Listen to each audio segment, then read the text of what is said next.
BJP उम्मीदवार ने कहा कि देश में नहीं है मोदी लहर, मोदी लहर के भरोसे रहे तो मिलेगी हार।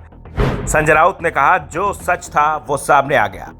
नवनीत राणा महाराष्ट्र की अमरावती सीट से बीजेपी के उम्मीदवार हैं। 2019 में वो एनसीपी के समर्थन से निर्दलीय चुनाव जीती थी, लेकिन केंद्र में मोदी सरकार की समर्थक बन गई थी।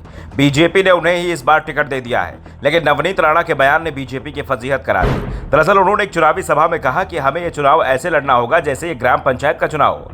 हमें दोपहर 12 बजे तक सभी मतदाताओं को बूथ पर लाना होगा और उन्हें मतदान करने के लिए कहना होगा। इस भ्रम में ना रहें कि मोदी लहर है। 2019 में भी मोदी लहर थी, उनके पास भी सभी संसाधन थे, लेकिन फिर भी मैं एक स्वतंत्र उम्मीदवार के तौर पर जीत गई। नवनीत राणा ने एक तरह से साफ कर दिया है कि कोई मोदी लहर नहीं है और उनके इस बयान को विपक्ष के नेताओं ने लपक लिया।